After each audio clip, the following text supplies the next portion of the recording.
We are extremely pleased that you are here.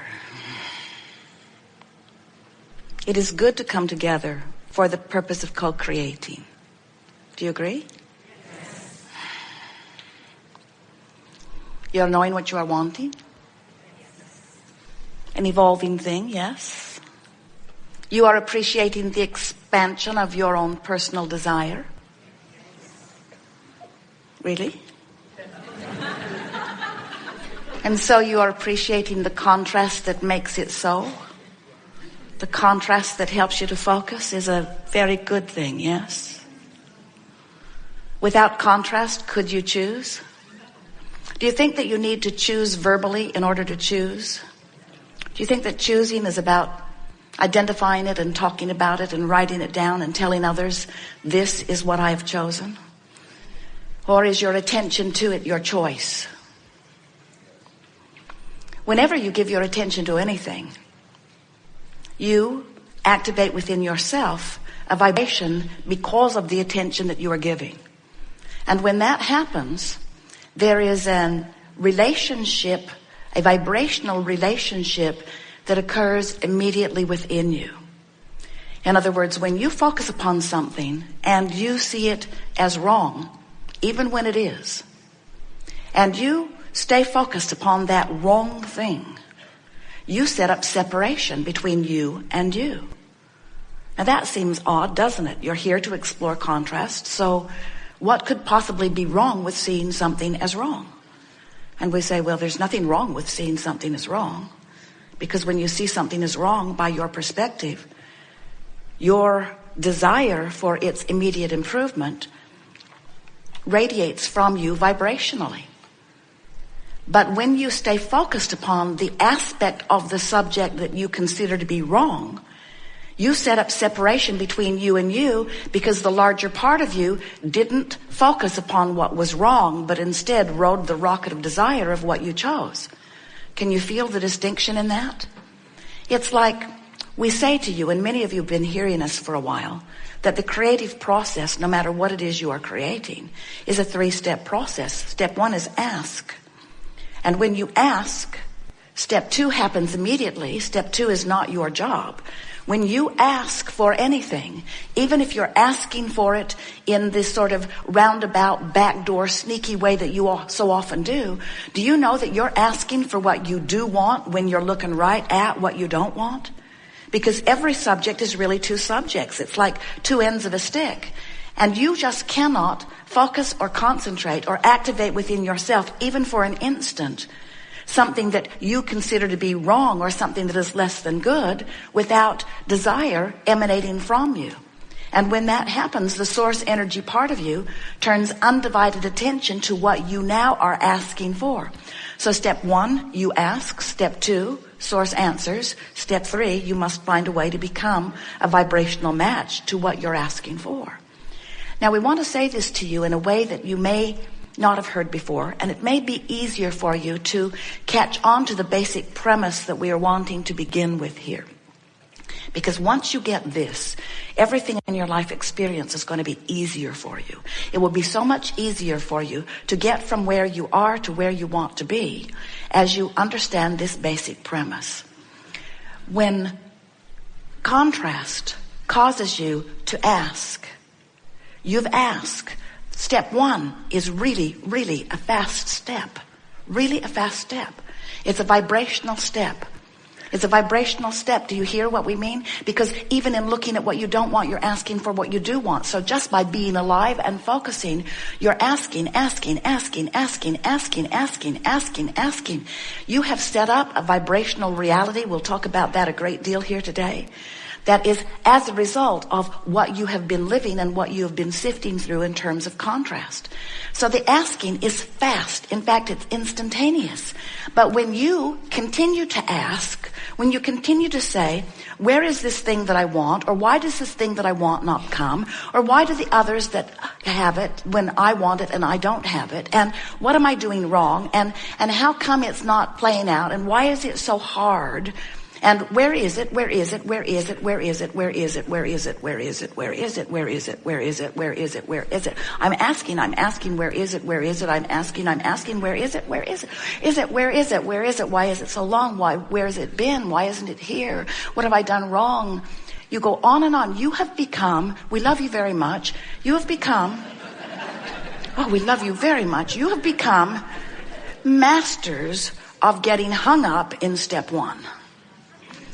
And because you keep thinking that as long as you don't see it in your reality, that you should keep asking for it. Sort of like the game you played with your mother. I want it, I need it, I want it, I need it, I want it, I need it, I want it, I need it. Until finally she just got so worn down, she gave it to you. And you think that's the way the universe works, but it isn't. It's only the way you can attract on a very mediocre level. In other words, when you stay stuck in step one, by staying focused upon what you want that you don't have, what you want that you don't have, what you want that you don't have, what you want, so that you get hung up in step one, you can't let it in. It can't come to you because the vibration of step one is about the absence of what you want. You've got to move on to step two, which is it's on the way. Source is on it. The larger part of me is a vibrational match to it. So, if you heard that, then you know that you don't have to every day get up and write your goals again. You don't have to keep noticing the distance between where you are and where you want to be, and without meaning to, unwittingly activating within yourself where you are. You've got to move yourself vibrationally to a new place if anything is going to change in your life experience. And your keen awareness of what is happening will keep anything different from that from happening. Jerry and Esther have spent the last few days in their new house. And there is this magnificent refrigerator that has not been working well. Milk is souring, which is a slight indication. So the repairman has been there. This was the 5th time yesterday. And as he comes, he's so sure that it isn't what Esther thinks it is, that he won't even look where Esther asks him to look.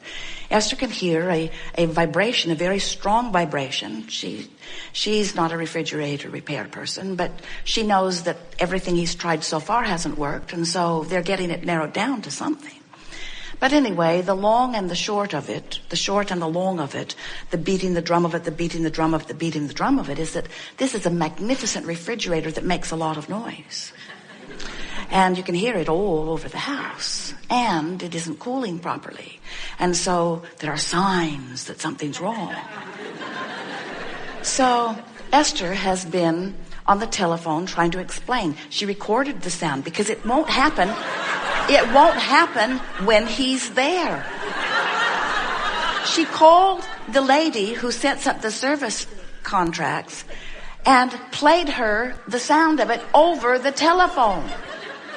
And she said, Esther said to her, just so you won't think I'm crazy. And the woman interrupted and said, too late.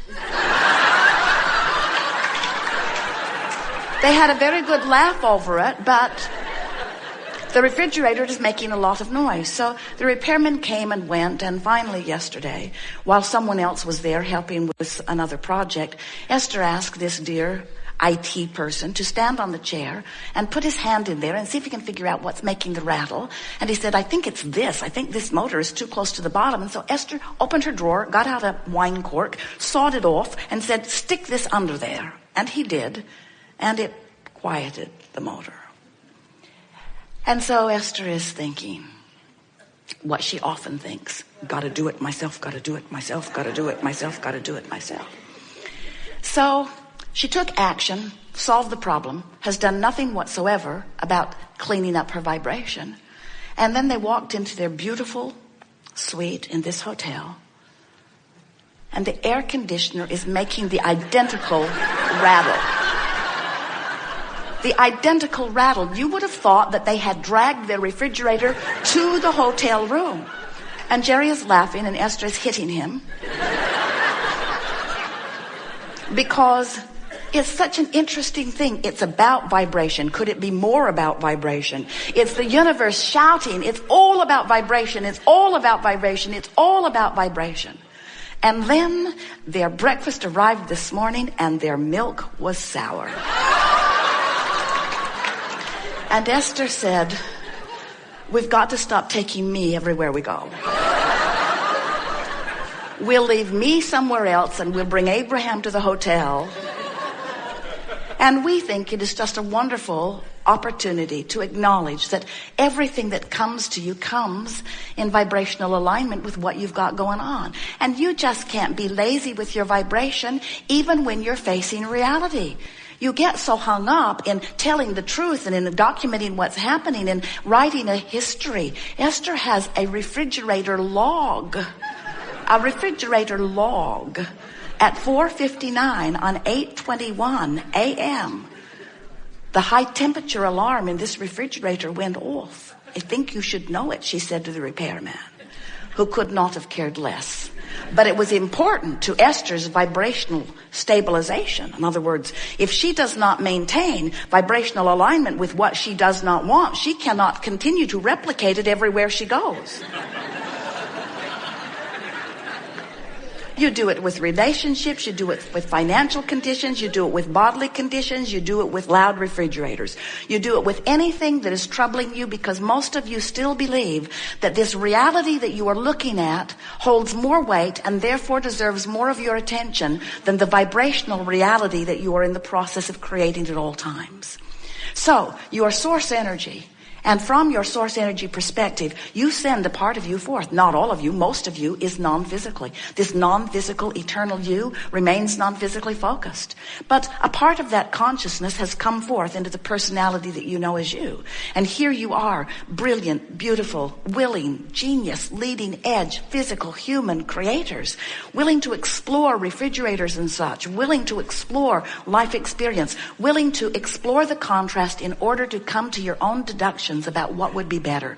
And you do it all day, every day. You are veritable emanators of vibrational future improvements. That's what you are. That's what you said you would do. You said, I'll go forth and from the data that is there, I will come to new conclusions of improvement. That's your personal and very important addition to the eternalness of that which we all are. So you radiate these rockets of desires, and the source energy part of you, in the moment that one of those rockets emanates from you, which is constantly, gives undivided attention then to that which you have newly asked for, newly amended. So what's happening? You can't see it. Many of you sense it. Many don't know it at all. You have been in the process all of the days of this physical experience of creating a vibrational reality. A vibrational reality. We've been calling it a vibrational escrow, meaning it's your account. It's got your number on it. No one's going to snatch it away from you. It's there waiting for you to come into vibrational alignment with it. But today we're going to call it the vibrational reality. The vibrational reality that precedes all reality. So, are you creating a vibrational reality of good stuff and a vibrational reality of bad stuff? And is there a war going on within you of good against evil? Well, it's not quite that way, but it wouldn't hurt you to see it that way a little bit. In that, through life, you are identifying improvements, and the larger part of you has already taken the improvements to heart. In other words, the larger part of you is already living that which you are asking for. When that happens, when you send off a rocket and the source within you becomes a vibrational equivalent to what you're asking for, that's when that vibrational relationship kicks in for you, which means now, whatever you're giving your attention to, and therefore whatever vibration you are offering, and therefore whatever emotion you are feeling, is playing against this vibration of who you really are. Vibration is the basis of your emotion. So when you feel thrilled, when you feel interested, when you feel eager, when you feel frisky, when you feel in love, when you feel appreciation, when you feel joy, when you feel bliss, you are in such close vibrational proximity to who you really are that there is no vibrational variance between you and you. And you are, in your offering of one vibration, not only feeling wonderful, but your point of attraction is powerful. That is a leverage of creative energy that defies verbal description. You just have tapped in under those conditions to the energy that creates worlds. And when you tune